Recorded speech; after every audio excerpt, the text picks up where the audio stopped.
so they can get higher yields. That way, more farmers will be encouraged to plant rice. Average age of our farmers is 57 years old. We want to attract more young people to become farmers. Traffic is costing us losses of up to 3.5 billion pesos a day or 1.2 trillion a year and wasting millions of man-hours. When our Skyway Stage 3 is completed, EDSA will be decongested by at least 40 to 50%. Government needs to help work on resolving right-of-way issue. At EDSA Rockwell flyover, we should build an elevated road that will allow you to pass through Bonnie Avenue.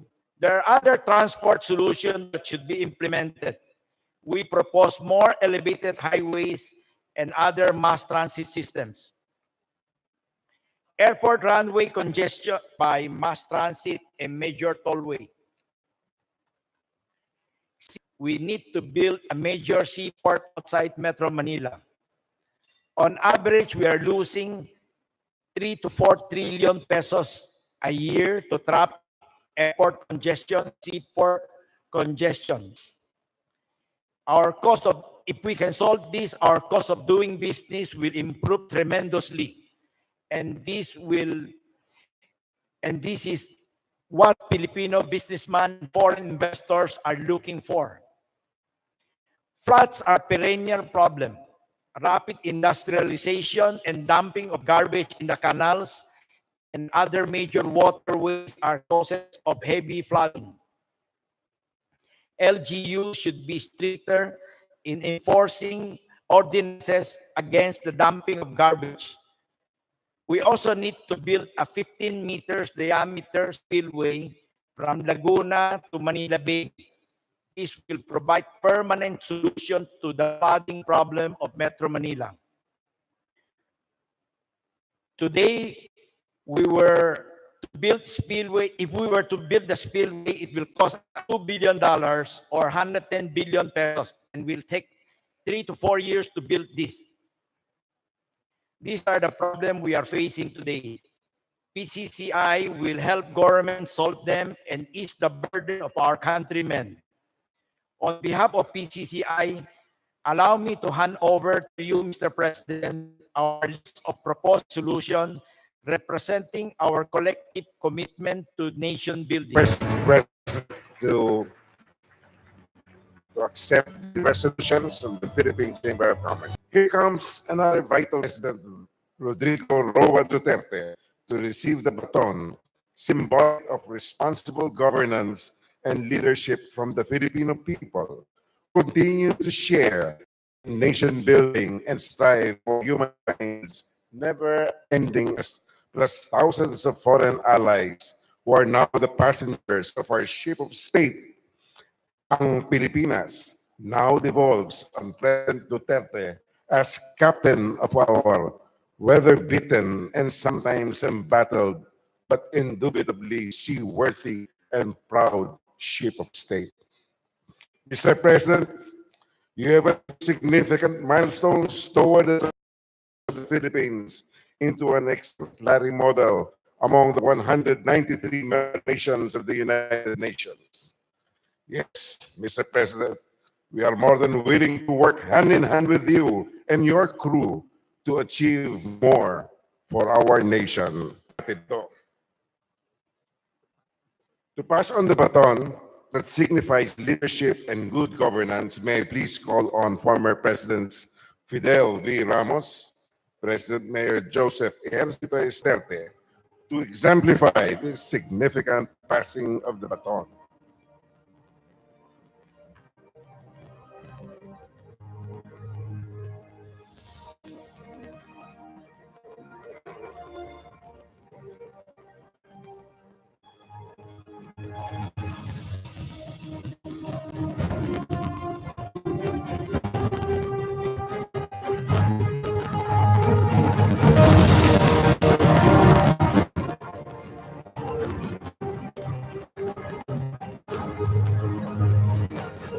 Thank you, Lord. Esteemed former presidents, Leo V. Ramos, Mayor Joseph Yes Estrada, and to our President, Rodrigo Roa Duterte.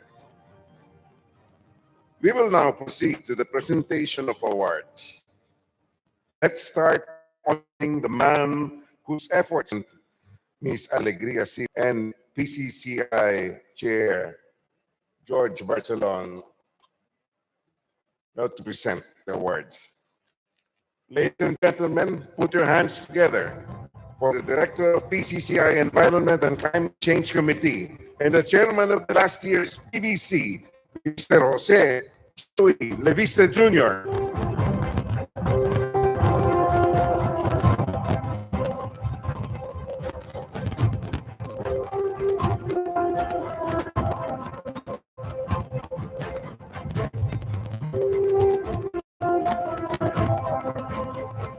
Thank you and congratulations to our all and all our awards presenters.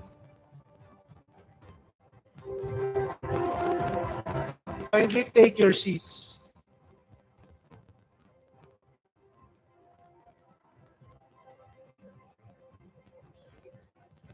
And now, it's time for us to award the International Chamber of Commerce Global Excellence Award. To give a short statement on the ICC Global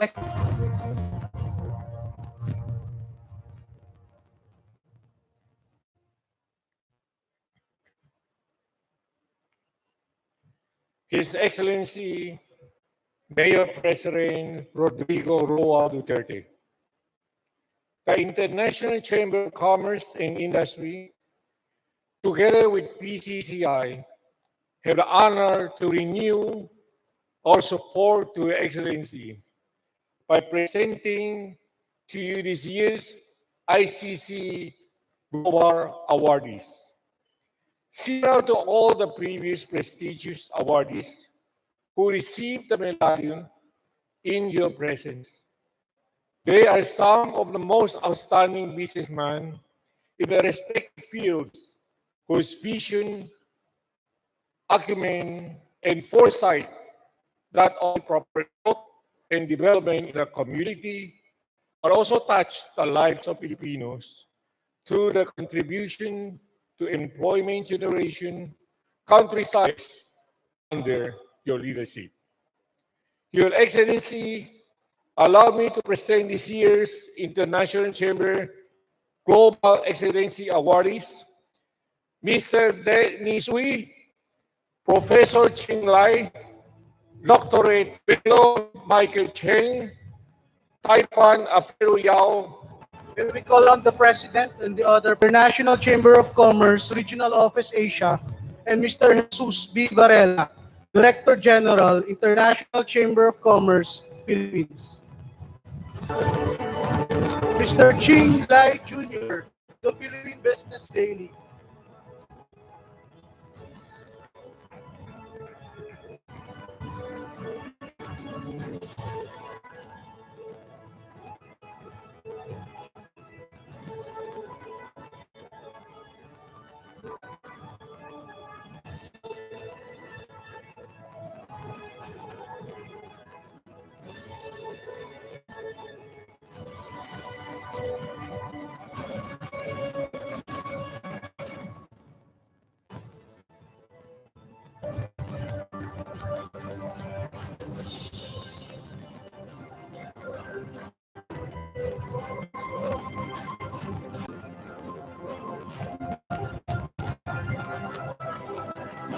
Thank you. Congratulations to our awardees. And thank you, Mr. Kucharski and Mrs. Lee. Our next award is the Most Business-Friendly Local Government Unit Award. This award is PCCI's initiative to complement the efforts of the government to streamline procedures in compliance with the Anti-Red Tape Act. It aims to recognize and promote in instituting good governance and competitiveness in their respective areas. To co-present the award are Mr. Renato Simbulan, 44th PBCNE Awards Chair, and Mr. Jose Alejandro, Most Business Friendly LGU Award Chair. The awardees are Bataan for province level to be received by Governor Albert S. Garcia of Bataan. Donor, Mr. Alfonso G.C. CDC Holdings Incorporated. He represents City Level 2 Award goes to Legaspi. Donor, Mr. Domingo H. Yap II, President, Federation of Filipino-Chinese Chamber of the most business-friendly LGU Award goes to Calaca, Batangas for Municipality Level 1. Receiving the award is with Mr. George C., President, Beauty Profiles Corporation. To all the awardees, and thank you to our donors and Mr. Alejandro.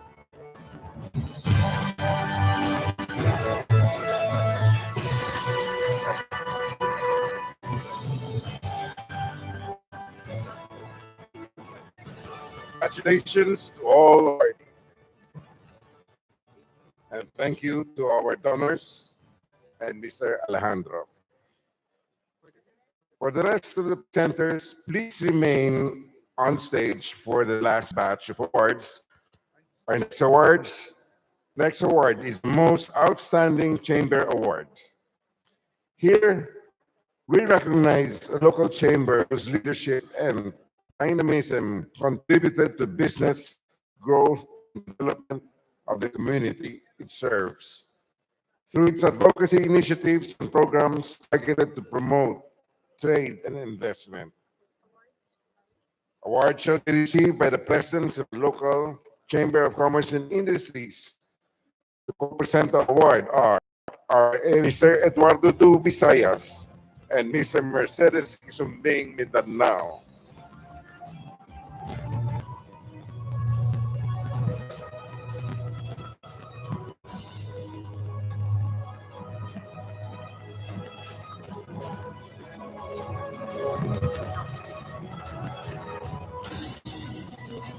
Thank you. Congratulations. Next is how we move to Mindanao. And the last award for the most outstanding chamber area Mindanao Provincial Level 2 is Dinagat Province Chamber of Commerce and Industry. To receive the award, may we call on Dinagat Province CCI President Mr. Leonel Ro.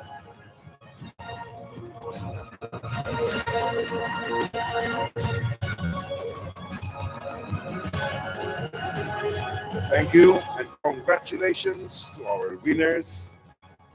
Last set of awards are for our most outstanding chamber in the Philippines national winners. The most outstanding chamber in the Philippines City. Congratulations to PCCI San Pablo. To receive the award, we have Mr. Rolando Inchong, President of PCCI San Pablo.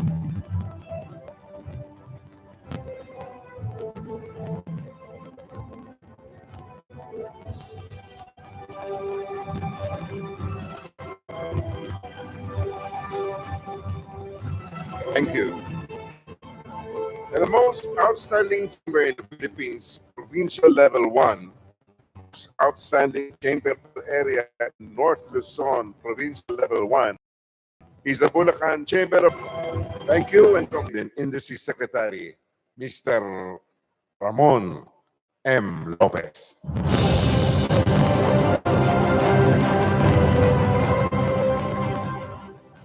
Mga kasama sa Philippine Business Conference, our beloved President of the Republic of the Philippines, Mayor Rodrigo Roa Duterte.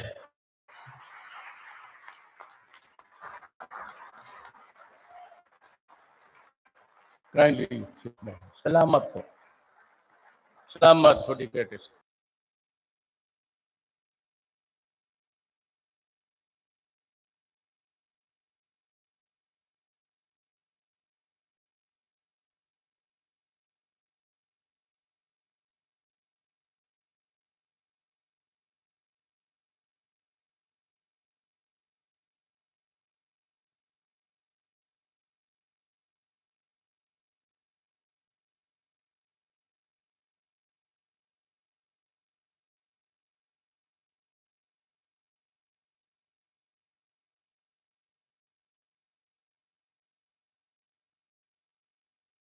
Kindly sit down. Salamat po.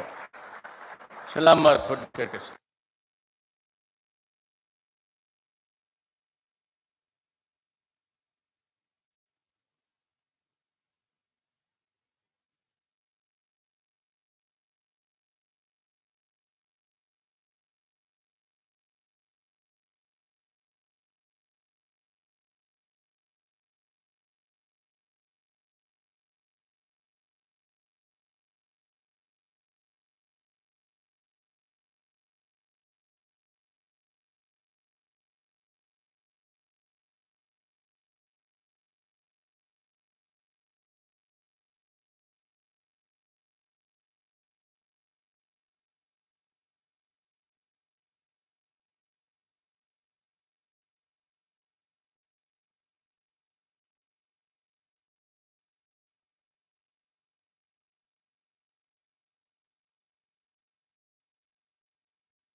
That great or absolute.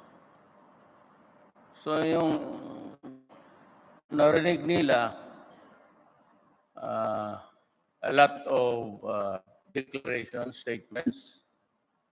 I said that's too much to be granted, which was granted to President Fidel Ramos and President Aquino.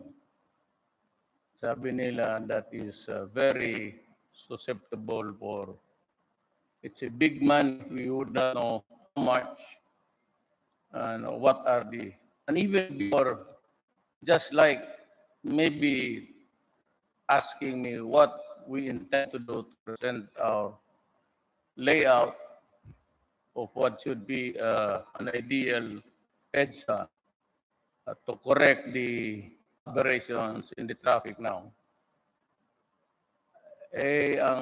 Most of the answers was that it is said corruption will always be there, and they are not so keen about granting.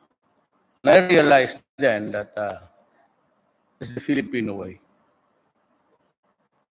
Didn't even bother to ask us to present. But all others in chorus said, wala yan, corruption yan. That's too big a sum of money to be given to a particular department. So nung narinig ko yung corruption, sabi ko, no more. Okay. Hindi na balik. I said to everybody in the comments, stop talking about it. That's the last thing that you'd want to hear is we will corrupt the money. So EDSA is still there. There's still chaos. And everything that Ramon Ang said before you today are all true. Totoo talaga lahat yan. And with less money in our hands, and Dominguez desperately trying to raise the money, and with the global chaos, we find ourselves here today still grappling for solutions. My simple mathematics in high school and like, hindi naman parang arithmetic lang yun. But long ago, I realized that every time, 1972, when OPEC was born, and I think Yamani of Saudi Arabia led the revolt against the economy of the world. They raised the prices. And that was the time that I was then a prosecutor. We were working for government. And narasyon yung gasolina. So, and everything rose behind it, and the SWAT of their huge increases. Hit 72, I think, per barrel. At nakita ko na when the oil rises in prices, everything else follows. Now, I was just also shooting the breeze with anybody that would want to talk to me about economy. Puro kami prosecutors. We're very limited to law. I was a trial prosecutor, so that was it. Alam ko na talagang mahirap even as a mayor, for the mayor then. Pati nung na mayor ako ngayon. Davao City is hitting 9% in growth, local, and it's a record. And that's why I was very, very adamant in, sabi ko, if I leave Davao, I will not run for this office. I cannot leave Davao. Nasa hinayang ako. And I knew that the pendulum was swinging faster. So I prepared the people by saying na may anak ako, but be careful because sinabi ko talaga sa kanila, she can be a, you know, ano ito, talagang Mayor Inday. So nung pumayag eventually, I was able to be a substitute candidate. So ganon rin, same problem. I think she got more, he said about. But all of you businessmen, kindly take a look at Davao. You've been there. You've been there daytime, nighttime. Basi gano'n na lang sana. I would have wanted, but I don't. Si Inday naman, I don't know if she exceeded the speed limit of her. I reduced the number of hours for people to go out at night. And see from 2 to 1. Sabi ko, kailangan tayo matulog, pati ang mga anak natin. Sige, inom. And you know, yung mga waiters, they are there also with the families. And everybody is drinking and smoking. So I have to also, when gusto ko sanang ambience, the environment to create money and money. Now, the world is in the brink of the round of, I don't know what will happen, but I'd like to confirm this with Sunny Dominguez. Trump would like to have a system where he can enter a trade agreement, free trade agreement with you, probably like NAFTA. But you have to sign a document which says, if you are in trading with America, you cannot trade with China. Kayo mga negosyante. Paano yan? Noon, it was not normal. And when China to talk about the acquisition of firearms, because I knew that Marawi was about to explode. I was given by the intelligence community, God, we were able to estimate the number of guns, but we failed to appreciate ilang tonelada ang ordnance nila. Bala, pati bomba and everything. So it was a failure of intelligence, and because I'm the guy who sits there, I would just have to assume full legal responsibility for it. Kaya tumagal. So, yan. So, we spent a lot of money there. Instead of putting it in mga infrastructure. I really do not know. I'm not an economist.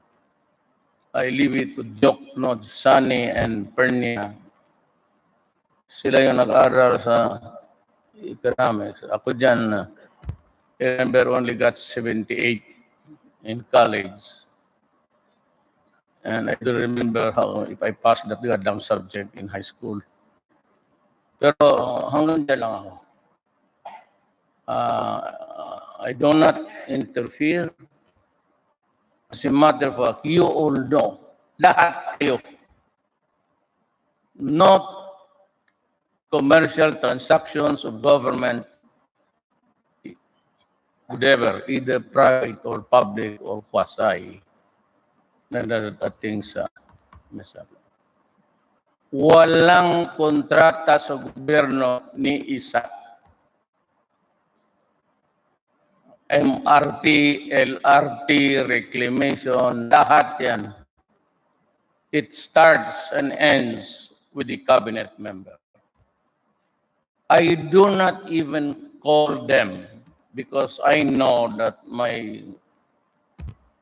conversation, my narratives are being taped by China, Russia, America, Israel, and everything, everybody there.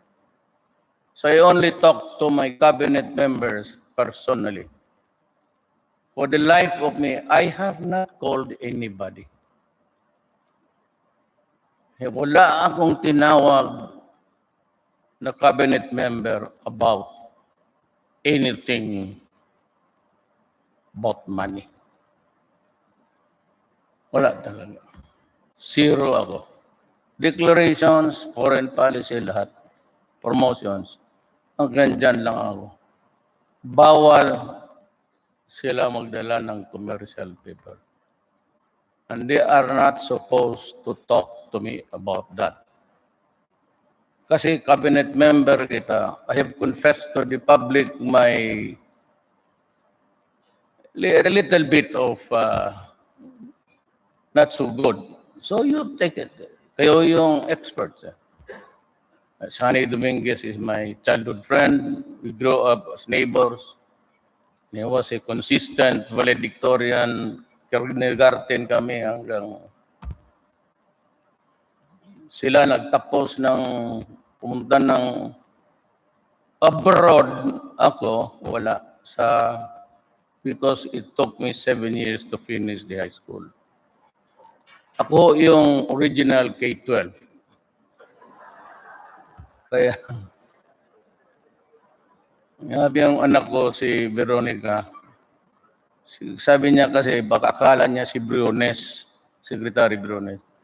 Sabi mo pa, bakit, tanungin mo yung si Briones, bakit niya hinabaan yung aming eskwela? Bakit kayo? Ngayon, tapos, ikaw, sabi niya, nakita ko mo yung grades mo sa board ni Mama. Puro bagsak ka man. Bakit ka man naging presidente? Sabi ko, well, anak, sabi ko, let go of the subject. Kasi baka gawin akong example ni Secretary Briones, and even then, it was not Secretary Briones. It was itong, forgot his name, the priest became the Secretary of Education of the former president. So, I'd like, there's a problem. We will try to solve it the best that we could or can. Kasi wala man kaming trabaho except to solve the problems. But I would like to stick to what I have promised to the people during the campaign period. Because that is the bedrock of my paradigm now, Sir President. I made simple promises because I could not get any time slot for lack of money. Alam ninyo yan. And maybe during the presidential debates, I never saw my advertisements on the side about me. It's all about my opponents. Ako wala na. Sabi ko, well, that is all that I can afford. But really, this talk about itong TV networks. Yung mga sponsor ninyong presidential debates, and you only give us about a minute and a half. Racket yan, Andre. If you really want an educated debate before the public, give them 1 hour or 30 minutes to expound on what he intends to do in the country or for the country. Kung gano'n, sa ako, bullet-bullet lang. Time constraints, kaya mga abogado, alam natin yan. Your attention always called by the judge. We have another 5 minutes, then you're off. So, natuto akong, so I promised you that corruption will be dealt with severely. And I am doing it. That is a campaign promise which I'm doing. What is utterly lacking is the assertiveness of the Filipino people of their constitutional, civil, and political rights. Ang Pilipino yan eh. Because you surrender, you give in to people in government who are into graft and corruption. Ang makatulong niyan, magsama tayo. Isumbong mo lang at sinabi ko nga, anybody who is complaining about graft and corruption, I will give you an audience anytime. And that's what happened yung brigade ng armed forces.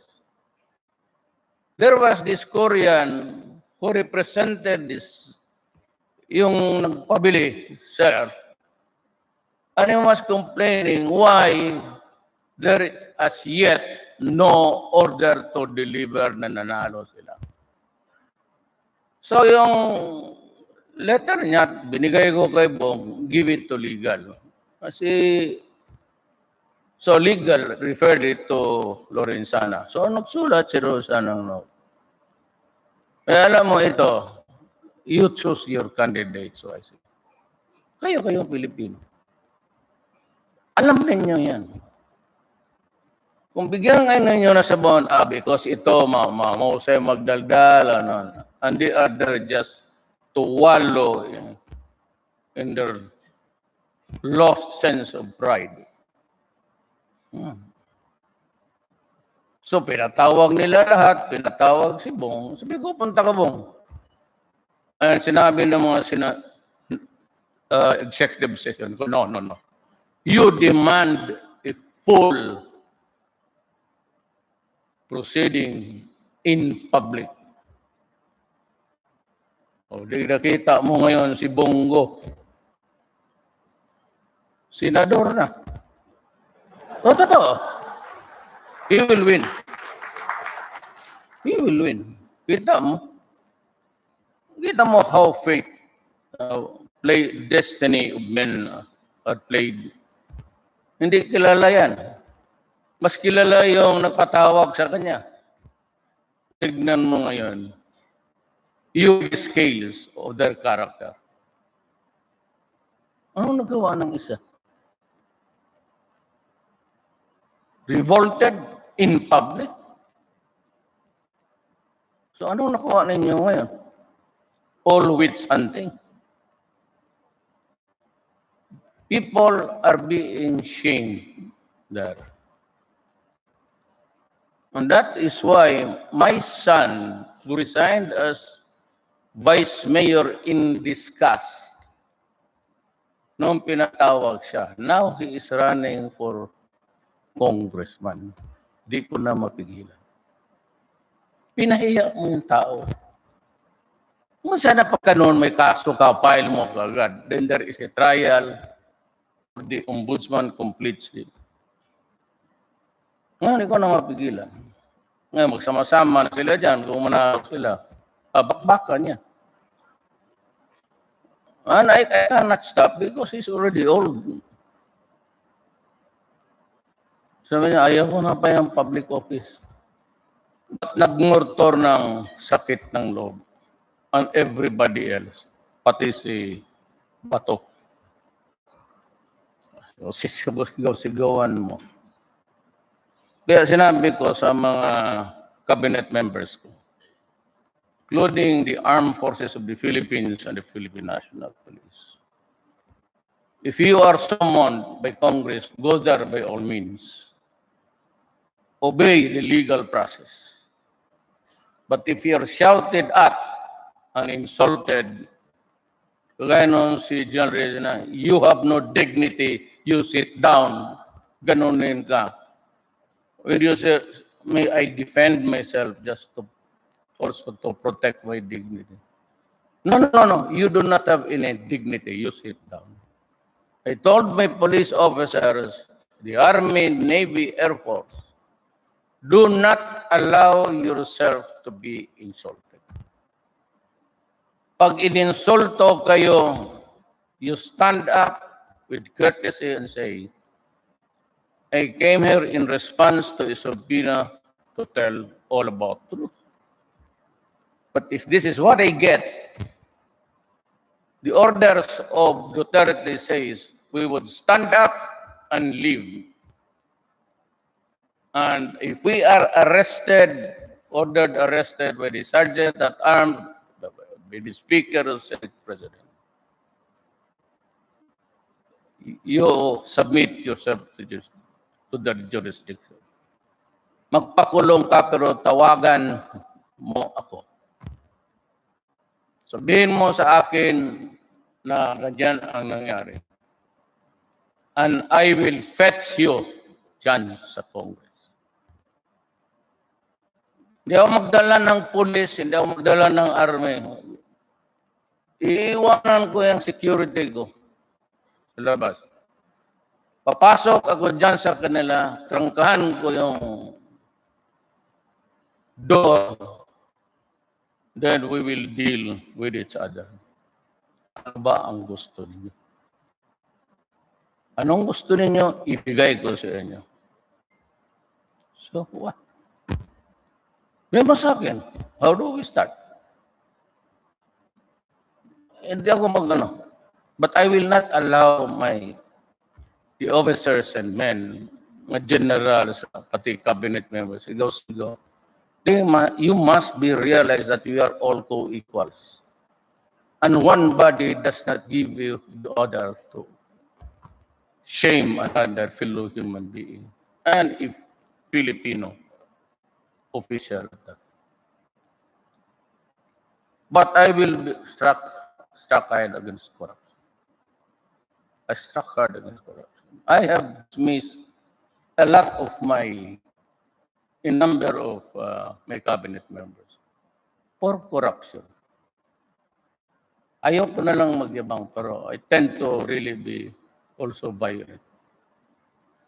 Lahat ng paalis ko, yung lahat na nakatikim ng not only verbal. Ako pag galit ako sa iyo, halika tayong dalawa. Tayong dalawa lang. Kayong mga security, umalis ka. If it's my time to die, it's my time. Halika dito, mag-usap tayo. Wala akong it's the only way really to deal with the problems. Ito namang nasa corruption. you go. And I say, well, you must be beyond whisper even, like Caesar's wife. So, ganon ho ang amin. I am complying with my promise. The formula, you might not like it. I'm sure, and I am asking you to accept me. Tinanggap ninyo ako, ganon na ang bunganga ako eh. Nagpuputang ina na talaga ako pagka-Google. Noon, wala pa akong responsibilidad. Lalo na ngayon. Kaya ang corruption, hindi... Kasi kung gusto mo, bureau director, department, o cabinet member, you just tell me. You need not give me your name. Basta malaman ko lang na may racket yan. At gusto mo, tawagin ko yung tao na nireklamo mo, tawagin kita. At sa harap mo, sampalin ko yan. Tatawagin kita, ilang business, ilang sampal gusto mo. Galit pa sa putang ilan to. Ilang sampal gusto mo, bibigay ko. Pero na, gano'n, walang hiya. Doon ako lumaki sa Mindanao. Hindi ako, sabi ko nga sa mga Duterte sa Danao City, kung ba may father. Nanay ko is Maranao. Sabi ko, ang ina ninyo, hindi ako Duterte ng Danao ha. Duterte ako ng Mindanao. Ibang klase ang buhay na amin. Hindi, you don't frotod semeni kurma. Itong mga buang, nang hibag mo sila kung magmura ka. Ang tao sa amin kung magalit, bumura. Ewan ko kasi inyo dito. How do you do it? Utos, kung pwedeng mautot mo yung galit mo, didaan mo sa utot sa banyo, puputo ka. Ngayon gusto. Kung ayaw ninyo mahinto ito, hindi talaga mahinto ito. But maski sino, military, police, local government, sabihin lang ninyo at tawagin ko at mag-usap tayo dyan, tatlong opisina. And I will guarantee you, you will have full satisfaction.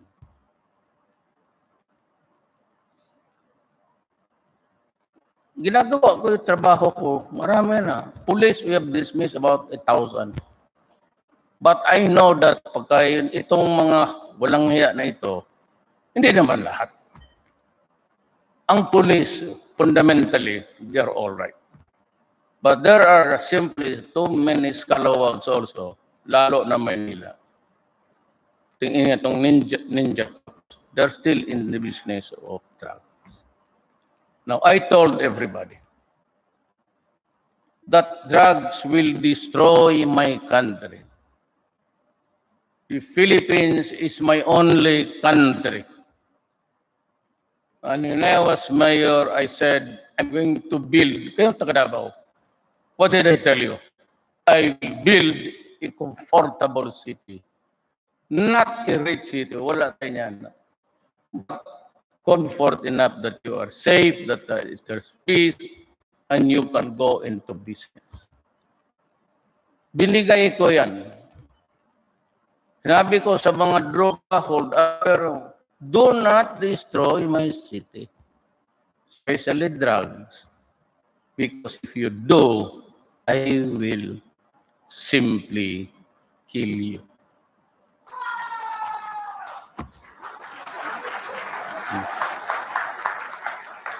Pero patay-patayan lang yan, mama.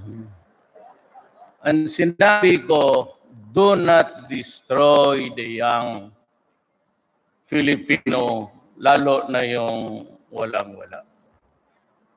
Because if you do that, you deprive us of our only asset in this world.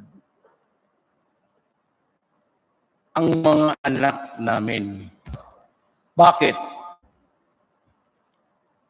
Wala kaming mga mega mall, wala kaming mga cement factory, wala kaming coconut. Yang mga yan, mag-retire yan 56 years old. At age 56, very early mag-retire na yan. Some of them may receive 900, 800 to about 1 million to depende sa rango. But bigyan mong 2 million at the age of 56. Wala nang trabaho, dyan na niya kukunin ang pagkain niya for the rest of his life. Ang kanilang eskwela sa bata, pamasahe. If you give them, sagad mo na 3 million. At the age of 56, retired sila. Do you think 3 million would last you 5 years? So when you get old, you get sick. Ako, 73 years old. Huwag kayong magtanong kung may sakit ako o wala. Lahat ng 73 dito sa mundong ito may sakit. Pareho yan sa'yo, dadala mga maintenance nila. Malaman mo yan kasi pag silbi ng alak, wala na. Siguro 30 years before ito, la, tapos isang bote. May pag-serve ng dessert, gano'n lang, for respeto. Matamis to. Takot naman sa high blood diabetes pati. Si diabetes is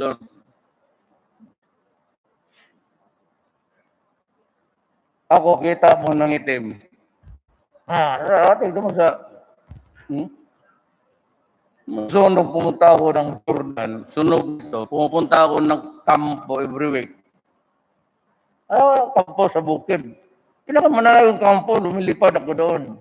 Visited every camp. So, pumunta pa ako ng Jordan. Wala ako, hindi man ako kasi mahilig maglagay ng melt eh. And I hate it. Kaya sabi nila kasi yung may mga kidney, sakit, kasi mag-itim. Sabihin ko, Duterte, may sakit ka? Ganun ako. Bantay kayo sa akin. Hinday na yan. Na-perfect niya yan. Sakay ka talaga. Ako, tanongin mo ako, third stage. Cancer of the brain. What else? Meron akong kidney. Part of it is already gone. And my heart beats 120 miles per hour.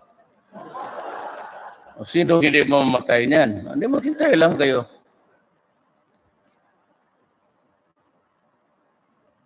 Nasunog ito. Butit na lang na punta ako sa derma na she's very good. Kasi yung ginamit ko kasi, yung asawa ko, cream lang yan. Yung asawa ko, si Shido, may 1, 2, 3, 4. Ngayon ako nakita ng medisina na parang rocket, parang booster.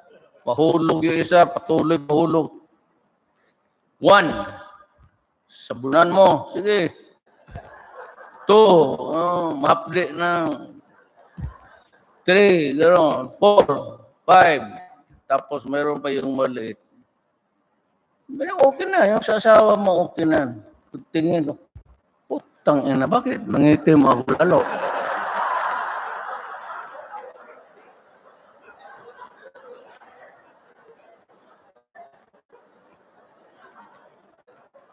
Then a dermatologist visited me.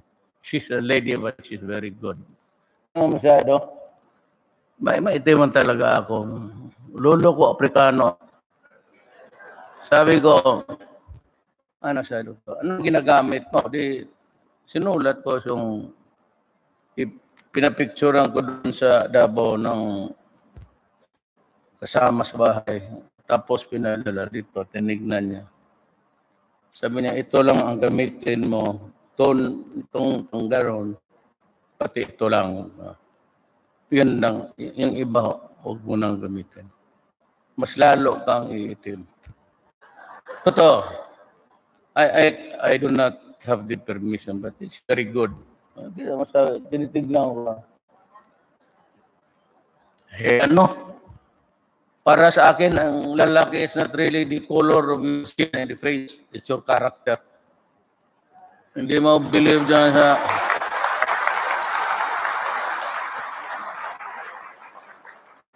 Gwapo-gwapo, tapos ano pa ba? And the second is drugs. In front of the two presidents who are also in the same league with me. Same for all of the do not tinker with drugs. Patay ka talaga. OFW. Now, there's a certain tribe there which practices this odious thing about slavery. If you are bought from the slave markets of Africa, or you are a paid household domestic, rape is just an ordinary thing.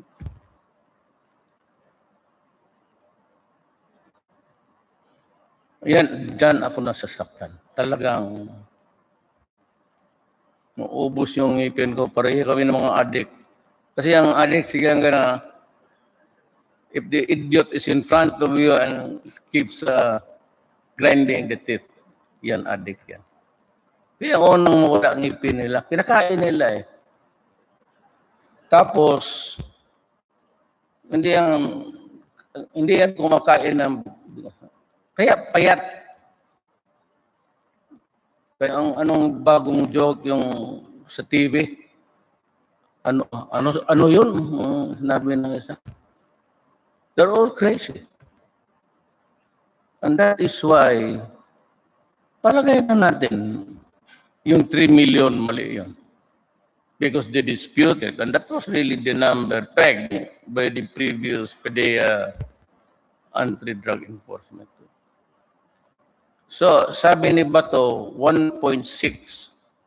And it was not after I assumed my work there na nalaman ko yung totoo. So what happened?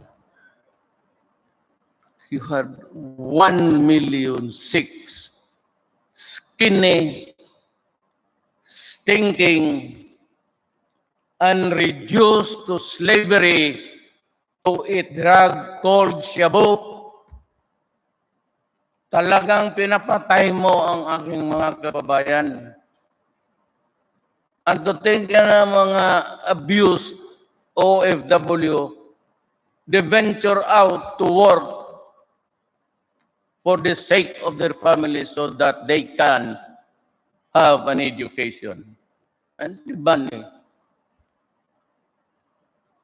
they go there. You remember, one family loses a mother because she goes abroad. That family becomes dysfunctional. Walang nanay.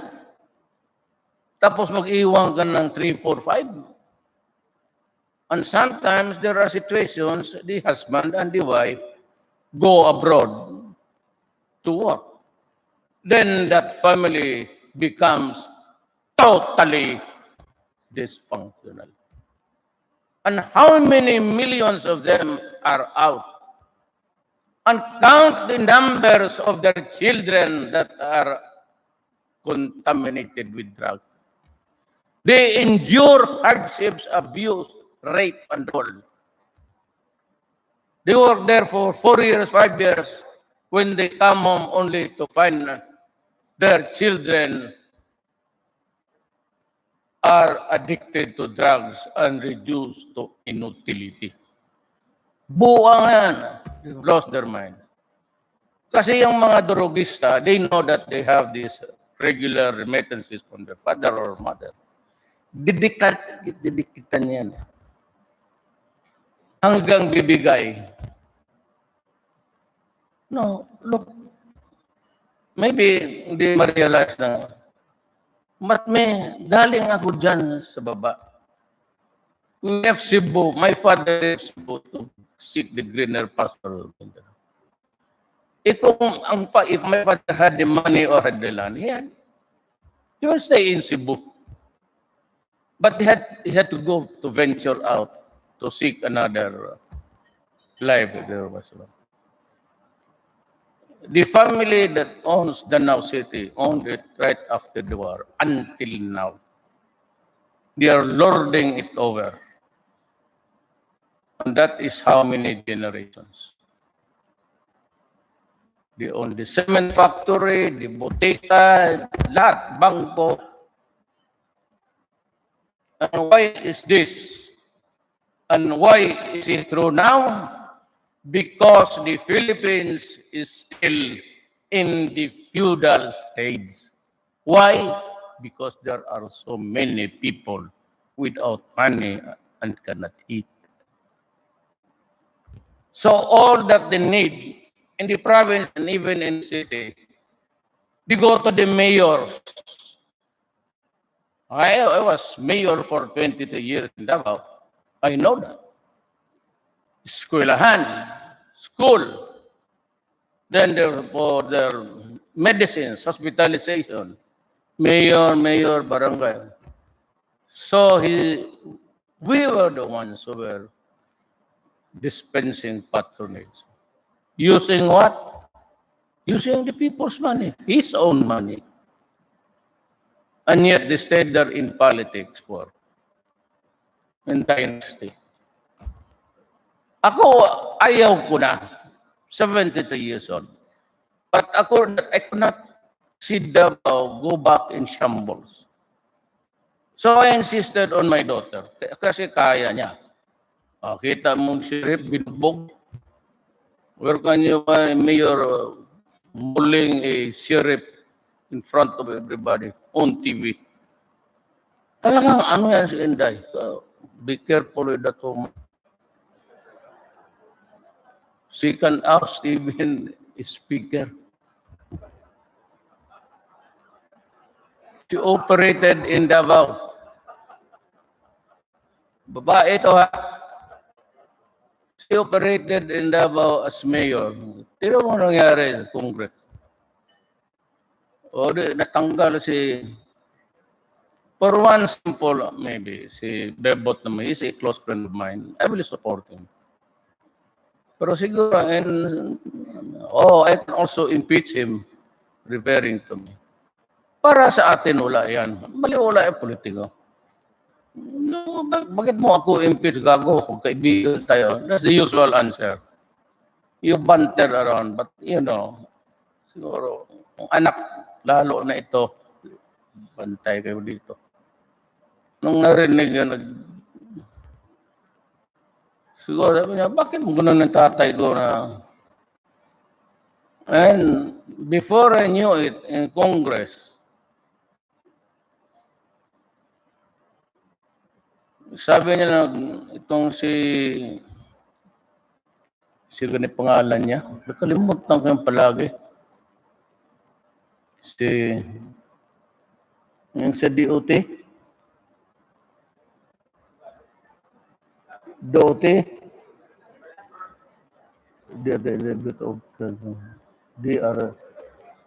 tourism, sa tourism siya. Si Berna. Bernadette. Noong ko na nalaman, nung nagkita kami ng Congress, sinabi daw na Inday, nagkita sila sa war. Tell my father I'm sorry. So I did not the implication of that. Ngayon, ganito yan. I do not want it. I'd rather stop. My son is running for congressman. He resigned as mayor in disgust because of his daughter yung picture inside Malacanang Palace. Parang napahiya siya. Sabi niya, resign na lang ako, but then plus yung pinatawag sila ni Pilanes. Ang ilang tao dyan na pinatawag ng Congress na hiyain lang. Yan, ganun pareho kay Angie kaya nagsuicide. You shame people, you humiliate them, you shout at them. Then after that, wala. It's all show. All show. Yung pinakatawag nila, yun ng loob. Eh kung nadimanda sana, there's a mitigating thing that kung totoo. Ngayon, tatakbo congressman si Pulong sa first district ni Nograles. Ay, yung kapatid naman, ayaw ko, bakukang na pasok kay Inday. Pinilit niya itong ngayon, bunso, si walang ginawa yan sa buhay. Mabuti meron na siguro kung i-vice mayor niya. Babae lang lahat.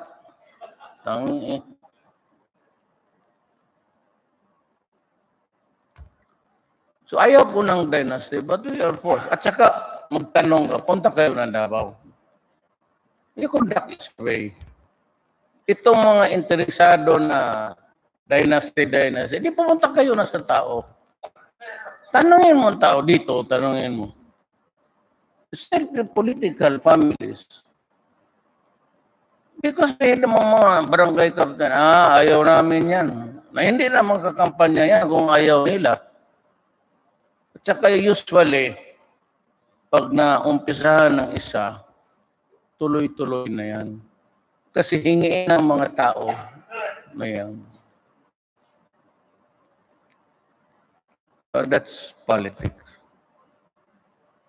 Pero itong mga narco dito, wala na masyadong laboratory dito.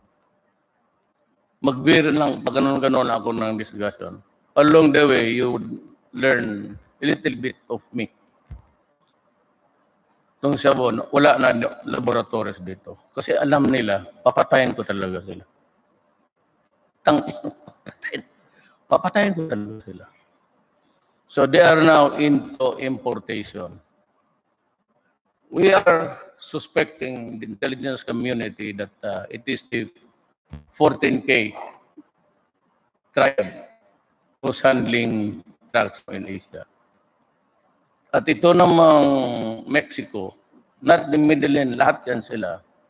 Bantay kayo dyan sa mga cargo kayo mga exporter. Because yung mga cargo na yan, kung saan-saan, pagdating ng pantalan o inbound for ito, banana dito, kung saan-saan, yan ang ginagamit ng cartel. Diyan nilagay nila yung parang roofing na plastic. It's not all steel, it's covered by a plastic thing. Eh, nandoon 6-7 bricks of cocaine. Sabihin na, bakit si Duterte pinapatay niya ang mga mahirap? Shabu is the commodity of the poor. Yung mga anak na kapag-aral, they know that marijuana and itong cocaine can destroy you, but it would take you years to destroy yourself. Kasi itong marijuana, pati cocaine, extracted from natural, organic plants. Shabu is mixture, and one of that is formalin. At yung sa baterya yung tubig sa baterya, yun na mix yun. Kapag hit niyan, it slowly destroys the brain, and the brain shrinks, and he's gone, of no use. So if I have about 1,000,006 slaves here, what will I do with you? Court. There are courts here. There is a court except the Supreme Court. I told the Supreme Court, there's a judge, sir, more than 1,000 cases, all dropped. Dismiss lahat, acquitted. Police,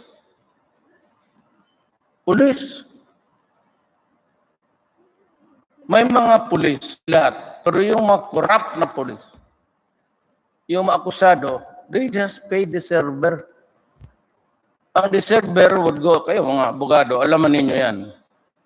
So when the case is ready, I would stand and say, Your Honor, I'm not ready. Why? Because my witness is not here. He is sent to emission.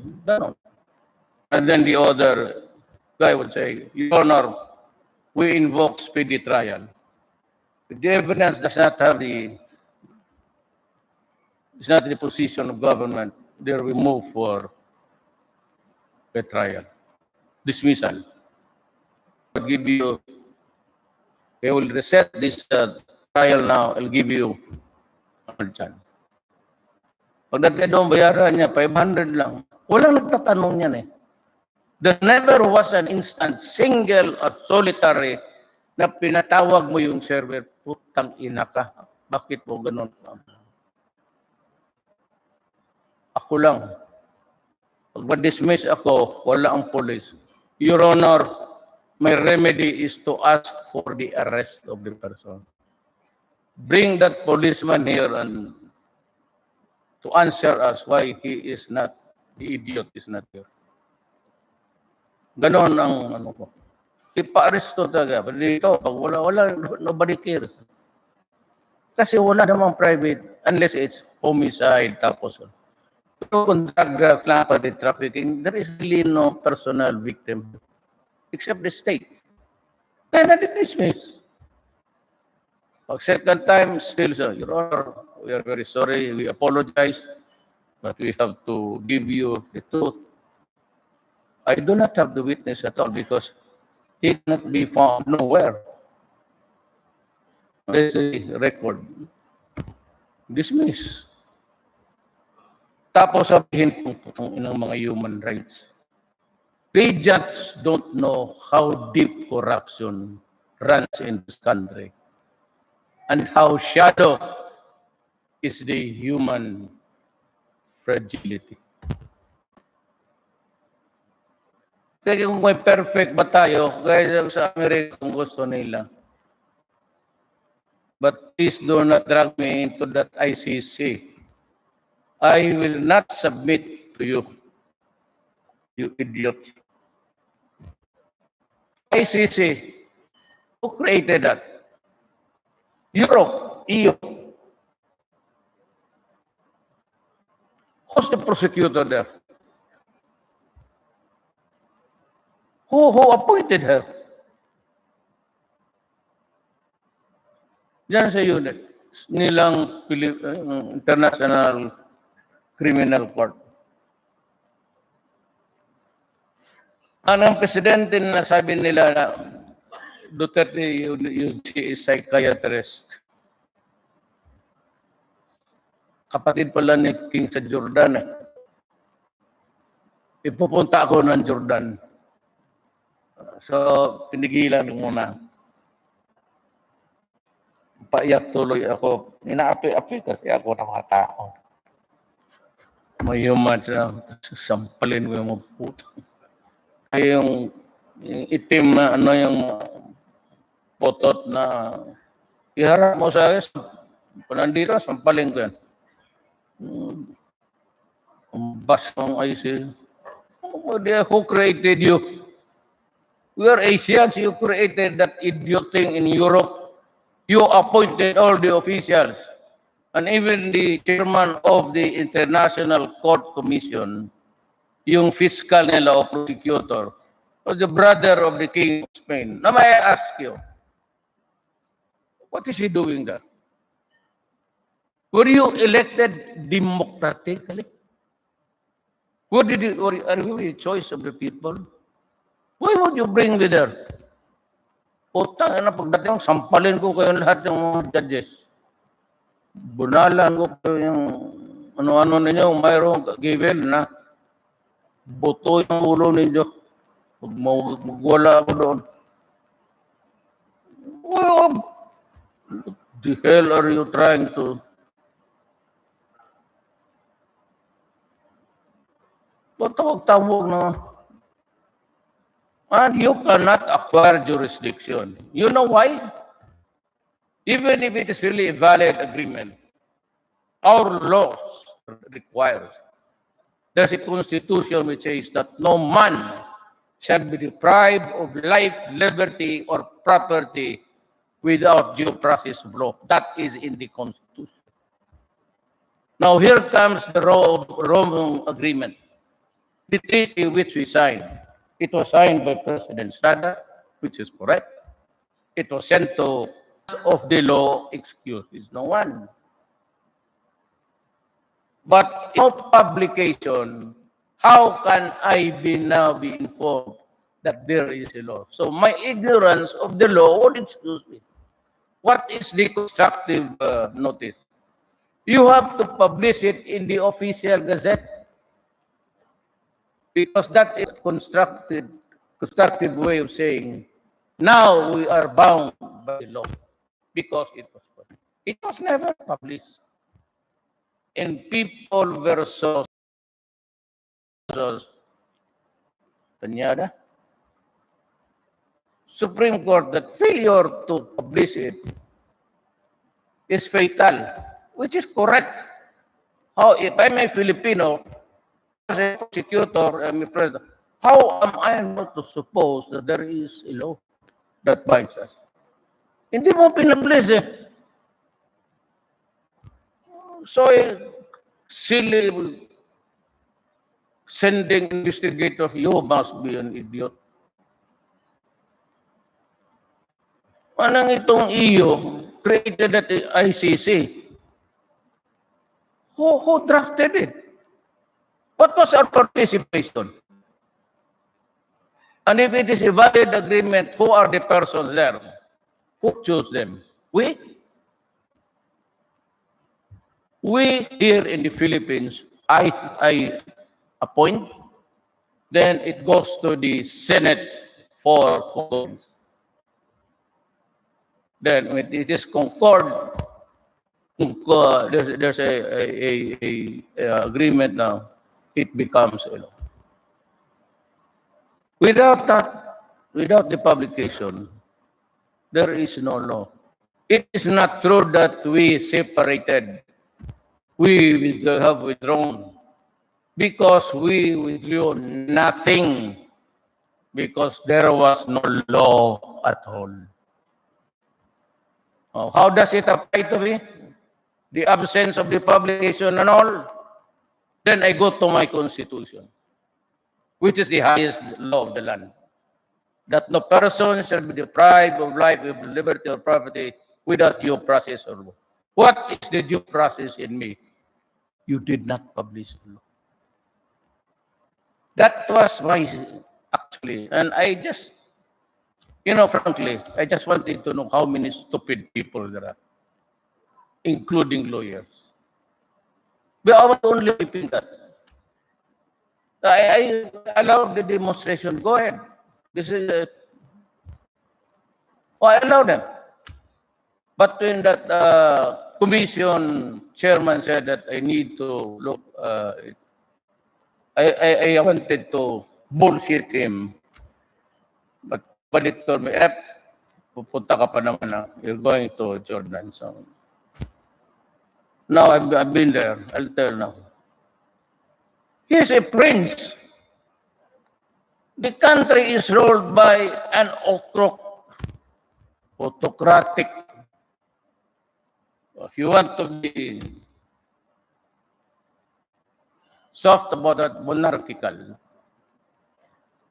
it does come from a free country. There is no democracy there. Why would you hold me there? EU should be put on notice that it is fraught with so many dangers. Also for their misdeeds. In the previous centuries, Memory, people have an elephant's memory. How about your transgression, the robbing of the oils of the Arabs, taking over, and wars, dividing the Middle East into territory, establishing countries against the will of the Arab people? You know, it takes two to tango. Let no man with no sin cast the first stone. That's the problem in this universe. Then I've told you, this time, we're running out of time. Coco's bride may be fretting around. Si Coco siguro gusto nang yumakap. It's getting married. Let's go there and begin the ceremony. Told you I do not allow commercial transactions. I do not make decisions about trade and everything. Sa kanila yan. I do not even make calls. For the life of me, I have yet to call even Secretary Lopez. I do not use the, let's say, yung cellphone na yan, isang toolbox mo, 4 ang numero ang labas. Gago na ito. Even how I try, gusto pindutin sa kuko. Ganon-ganon mo. I use the, so I do not, I know that Russia, America, Europe, Israel, China are listening. So if you look at my directory, it's all girls. Hindi ako wala namang mali. Mga kaibigan ko lang, walang ano. But at one time, for the life of me, because I really don't know how to operate that beauty thing, talagang hindi ko kaya. Ito mga security ko, ito mga babae, they're fun of telling me, we will teach you. They will teach me in the afternoon, the next day, nalimutan ko na. So one day, gumanong-ganon lang ako. Sabi ko, ano naman ba sa group? Accidentally, sabi ni Bongo, you created a Viber group. Tapos napindot ko, send all.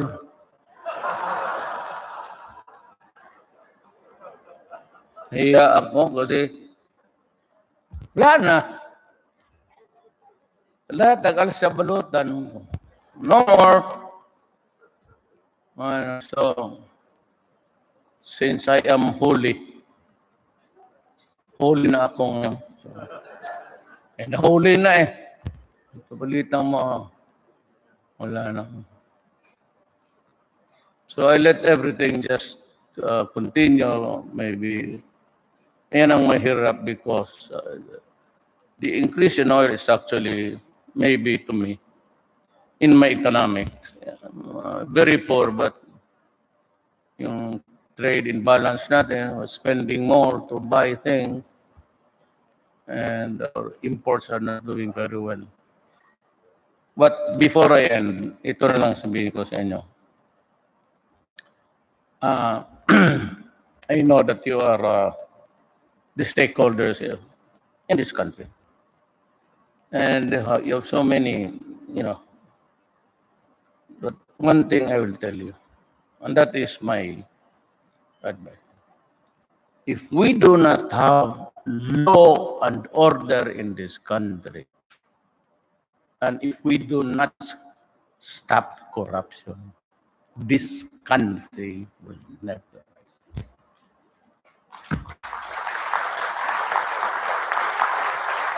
I don't know how, but corruption might really be a good start. But you have a problem here. In Mindanao, we have 2 revolutions. One is driven by territoriality. Yan sila Murad, pati Nor, Miswari. Ayaw nila yung Iraq. The other one is a revolutionary front of the extremists, yung Abu Sayyaf. They are not interested in territory. They just want to kill and destroy. Wala silang pakialam niyang. They just want to kill. And they want to kill all infidels, meaning non-Muslims.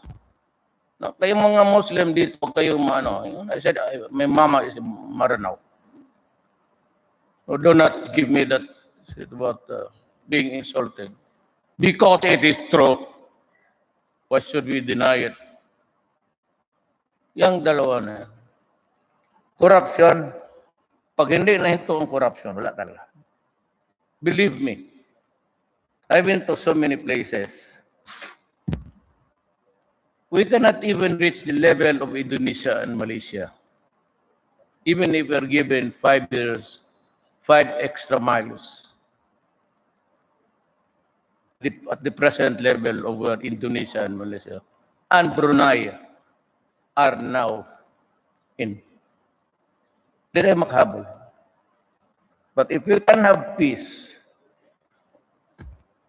and all the earnings of government are due government and people are not deterred and foreigners, I am advising foreign investors, you have to tell me the truth. If you have something to complain, especially about corruption, please talk to me. And I will give you 100% satisfaction.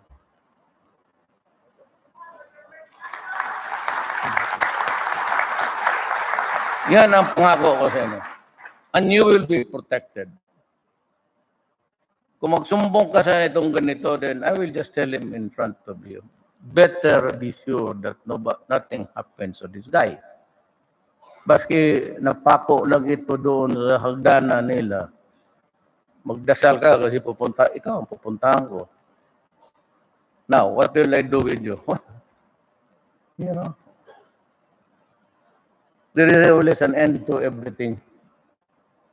I am all I can afford today.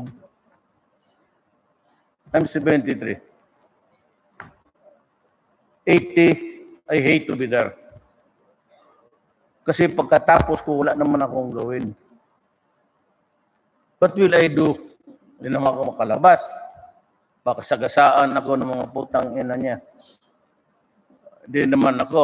So, when you are already there, wala ka nang.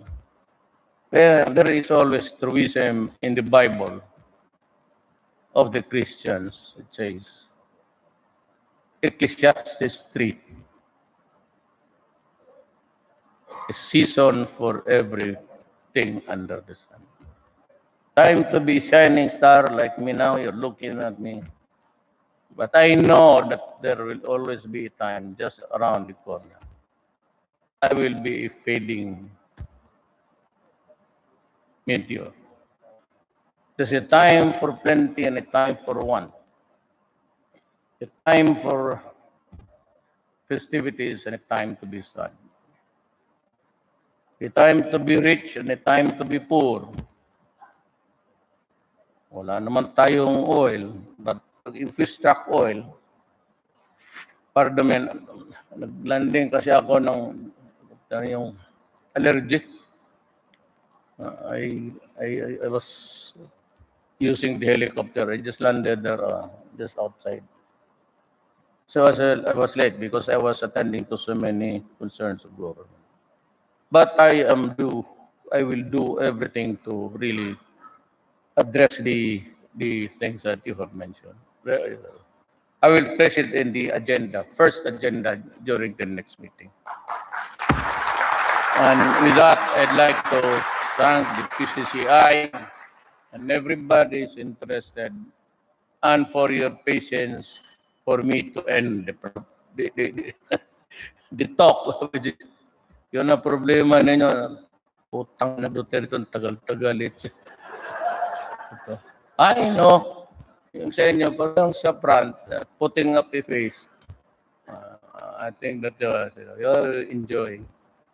But you have to know me. Let niya out. look for a respectable statesman.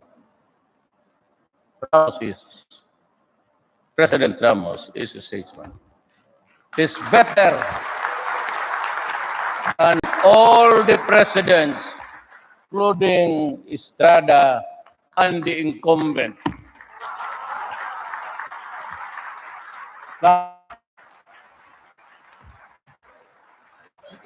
Thank you very much, Mr. President. We know that you have a very busy day ahead of you. So until next year, once again, ladies and gentlemen, President Rodrigo Duterte, President of the Philippines. See you all at the fellowship night. A pleasant afternoon to each and every one of us. Please settle down.